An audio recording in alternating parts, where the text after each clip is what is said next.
Како што најавивме во овие вести, првото телевизиско интервју со кандидатот за председател, професорката Гордана Силјановска-Давкова, во студиото 2 со неја разговара колегата Валентин Николовски. Тино, повелете. Благодарам, Иван. Професорке Силјановска, настапивте како независен кандидат на конвенцијата на ВМРО ДПМН. Како се чувствувате кога слушате она позната химна на ВМРО ДПМН? Дали ја чувствувате како своја? Две химни чув тамо. Едната беше партиската химна, а другата беше Денес над Македонија се раѓа. За втората се чувствував како и сите други. За првата со должна почит. Особено кога видов една идентификација емотивна и се разбира како секој од нас се потсетив дека ВМРО не е нешто што е само партиска собственост на ВМРО ДПМНЕ, туку е дел од нашиот идентитет од времето на Гоцевата ВМРО до денеска. Значи, со должна почит. Големо внимание предизвика добивањето на номинацијата на конвенцијата. Во реакциите, посебно на членовите и симпатизерите на ВМРО ДПМН, најмногу негодуваат тие, бидејќи сте биле министер во влада на СДСМ, министер без ресор, 92-94, и обвинуваат партиски членови дека дури од таа позиција сте успеале да добиете лиценца за вашиот сопруг за фришоп. Веднаш можеме да расчистиме за таа дилема. Сте имале ли фришоп? Јас не сум имала. Денеска е многу актуелно во Македонија зборувањето околу доделување на партиски привилегии. Јас бев министер без портфеј. На влада никогаш не се одлучувало за доделување на лиценци, како што велите, за така наречени слободни царински продавници. Тоа било надлежност на Министерството за внатрешни работи и јас затоа, ве упатувам прашањето да му го поставите на тогашниот министер за внатрешни работи Љубомир Фрчковски.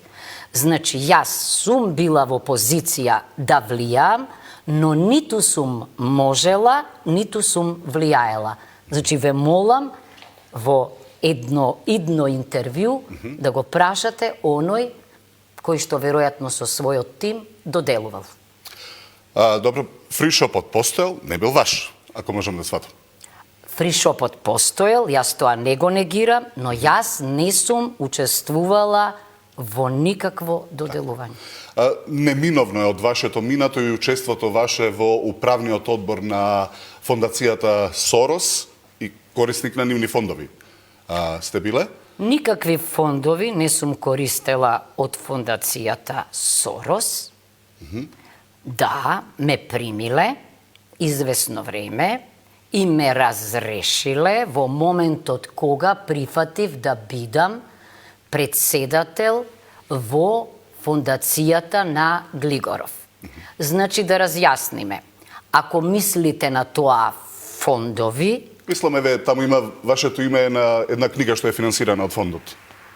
Моја книга никогаш не е финансирана. Значи, имало конкурс за книги кои што не се печатат во голем број. Факултетот, сите ние, значи, сме конкурирале и јас сум добила. Ама сакам уште нешто да кажам. Како представник на мојот факултет, јас сум втемелувач на така нареченото клиничко правно образование на правниот факултет и конкурс имаше врзан за Колумбија универзитетот, значи, бидејќи во рамките на Колумбија се одвиваше ова клиничко образование, Колумбија универзитетот користел средства, меѓу останатото и од господинот Сорос. Мојата клиника беше прогласена за најдобра во Источна Европа, значи факултетот, средствата си отишле на факултетот, а јас случајно имам нешто, може да го покажете. Додека вие зборувате.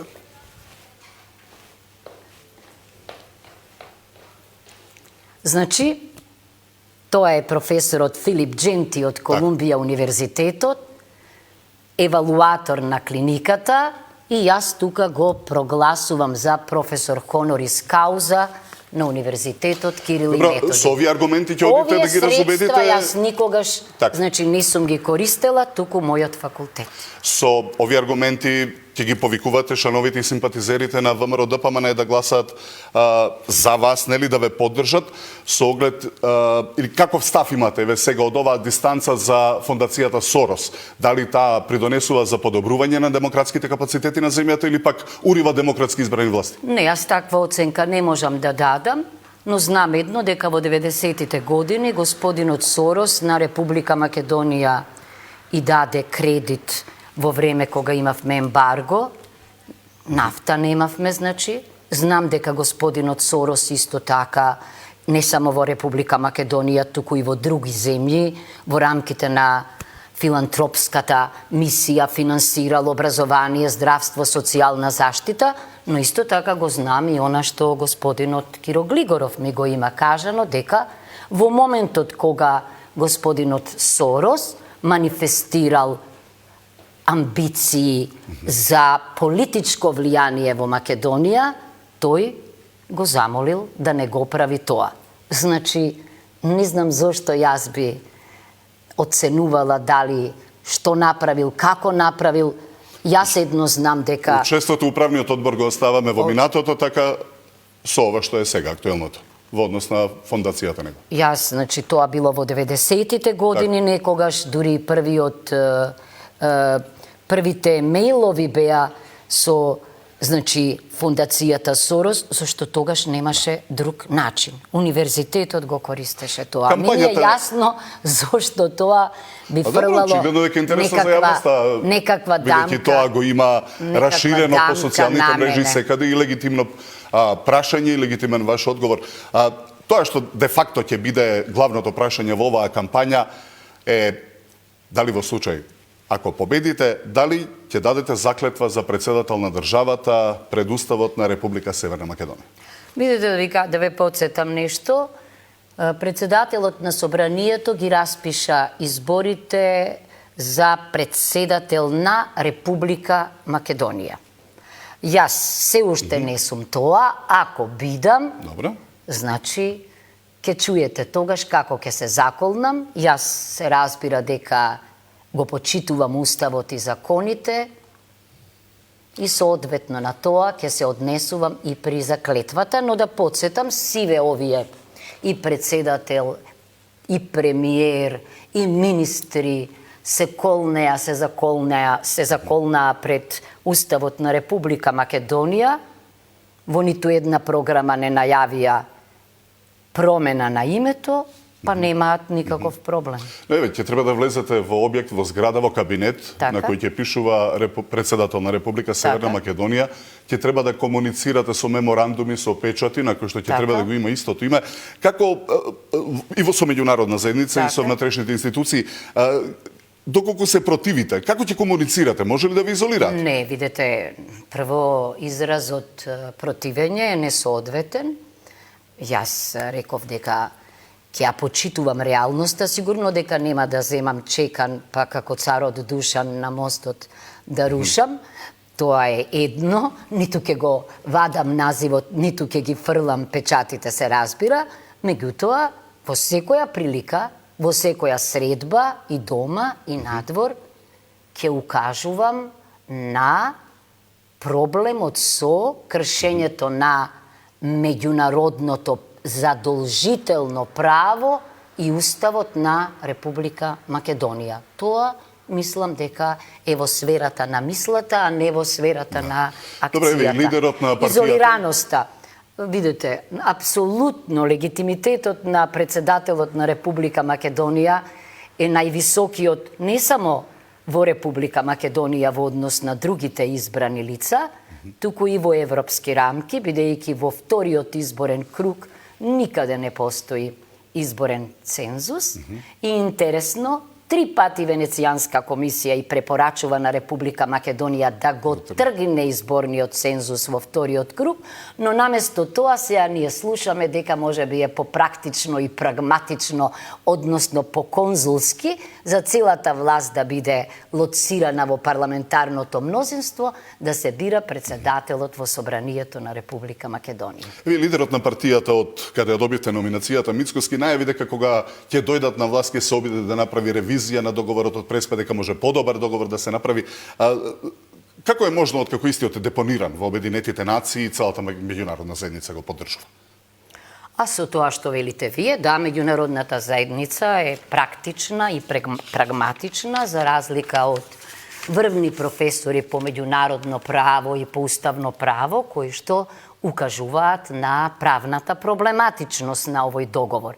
Инаку видите, од Русо преку Джеферсон до Венизелос, сите велат дека право на секоја генерација е да го менува уставот.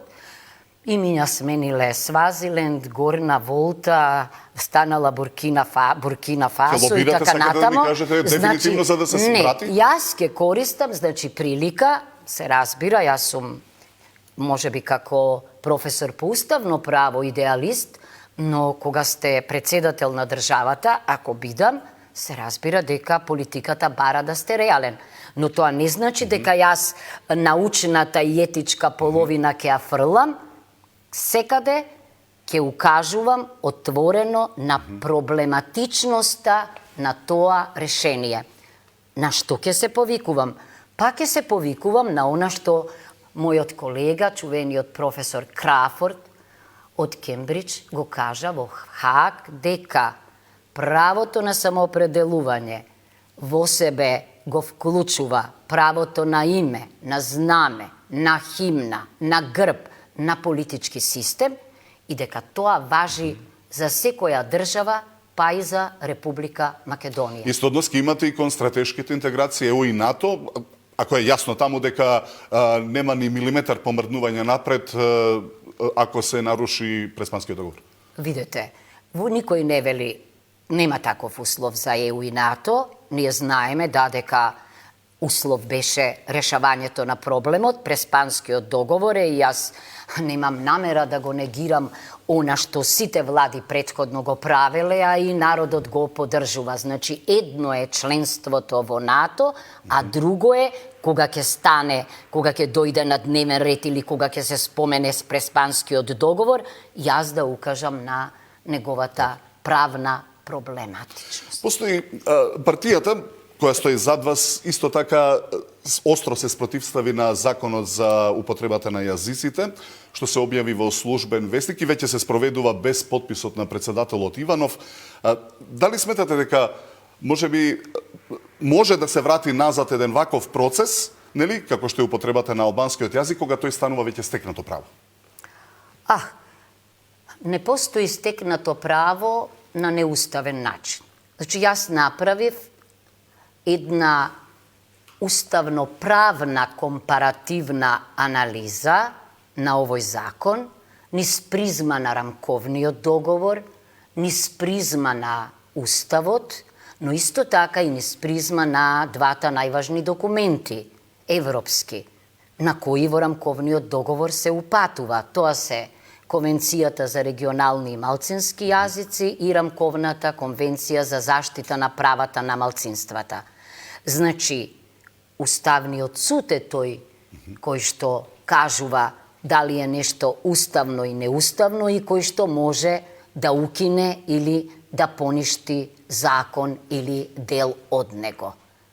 Тоа значи ќе оставите на Уставниот суд да го реши? Уставниот суд. И јас очекував Уставниот суд да одигра улога како во Соединетите Американски држави, што тоа го направил Врховниот суд во случајот на Марбери против Медисон, односно самиот да иницира постапка и да одреди времена мерка.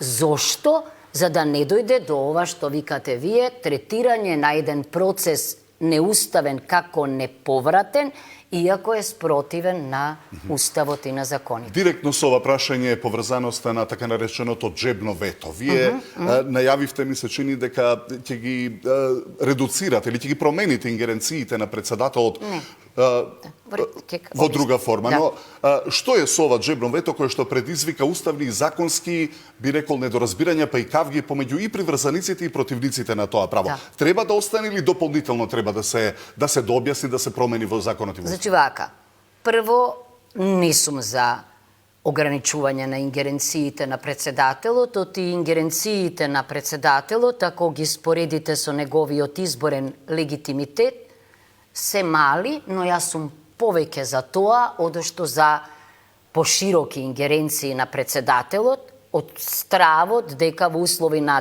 недемократска политичка култура, патриархална, парохијална, може да дојде до израз личната власт и нашиот председател да не личи на американскиот, туку на јужноамериканскиот председател. Тоа е првото. Но она што го најавувам е следново. Председателот на Република Македонија по уставот е овластен предлагач на амандмани. До сега ние имавме амандмани кои наместо да креираат функционална демократија се занимаваа со други прашања. Во овој поглед, едно од прашањата може да биде прецизирањето на ветото. Значи, ветото не може и не смее и не треба да се укине, зашто тоа е спрега и кочница на председателот кон законодавната власт.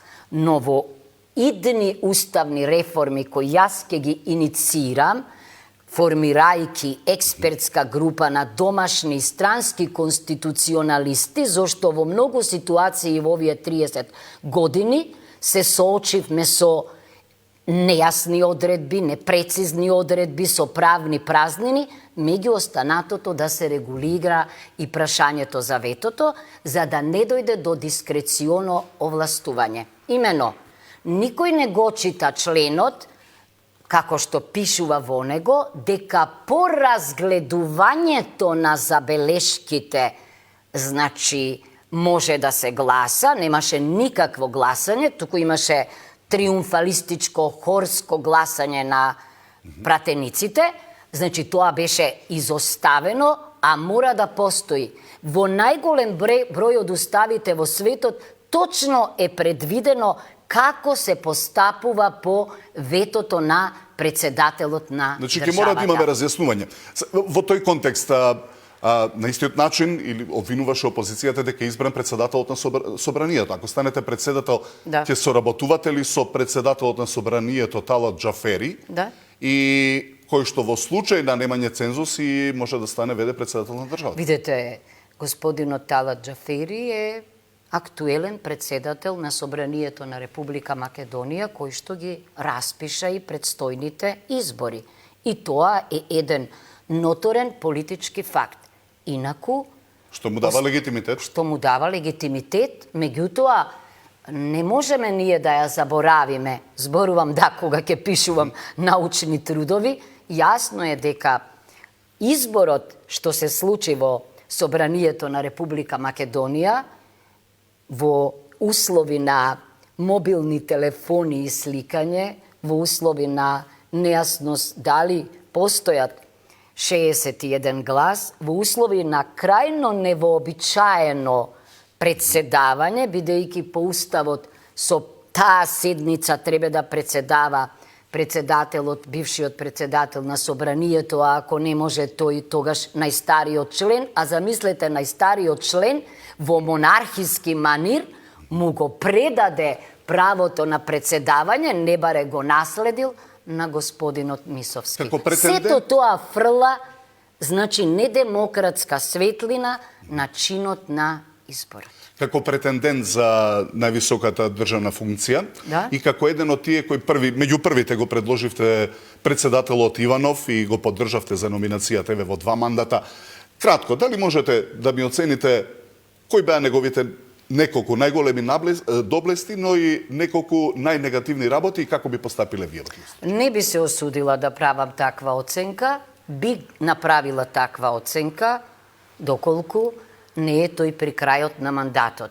Во главата, да, кога ќе пишувам, меѓутоа, видете, зад него стојат над 520.000 подписи, значи не го бирам јас председателот, туку го избрал народот. Иначе, видете, што би направила јас? Еве, на пример, иако не мислам дека ние сме различни личности, за полно прашања не сме се согласувале, имаме должна почит како и кон другите колеги и колешки од уставно право. Вие знаете дека јас сум рекла на телевизија не правам фројдовски оценки, меѓутоа еве на пример нешто што јас како председател ќе го користам ако ме изберат, а што не е користено во Република Македонија. Ветото, кога се става, не е знак на триумфализам, на моки, туку напротив, знак на подреденост, спремност да бидете под уставот. Значи, кога ќе ставите забелешки, вие слободно може да побарате да се обратите пред парламентот, зашто за жал досега нашите председатели наместо најмалку еднаш да се во годината да се обратат пред парламентот, се обраќа најмногу еднаш. Значи, бидејќи председателот ги представува граѓаните во земјата и во странство, секогаш кога ќе има проблем врзан за ситуацијата, може да побара да се обрати пред парламентот. Тоа не е заради пратениците, туку заради граѓаните што ги представува. За крај, кратко ве молам. Гордана Силјановска-Давкова станува председател на Република Македонија. Кој ќе биде нејзиниот прв чекор или одлука? Јас веќе реков. Првиот чекор ќе побарам од било кој од пратениците да предложат закон, да предложат измена на законот за привилегиите на председателот по завршувањето на мандатот. Се разбира дека тој закон нема ретроактивно дејство, туку ќе важи од мене натаму. Зошто? Зашто мислам дека секоја реформа треба да почне од вас. Значи, од председателот. Ако нашиот народ, иако треба да живее под начелото едно општество за сите и живот за него, има сериозни проблеми со здравјето и со животот, заради загадениот политички воздух и атмосферскиот, тогаш председателот треба да ја дели неговата судбина. Последната реченица. Но тоа ќе ми даде исто така за право да укажам дека треба да почнат реформи и во самата влада, оваа на заминување, идната на доаѓање, во смисла на почнување на реформите од себе, со редуцирање на бројот на министерствата радикално, понатамо со укинување на заменичките функции, такво нешто не постои под председателски. Би рекол да оставиме малку и за кампањата, нели?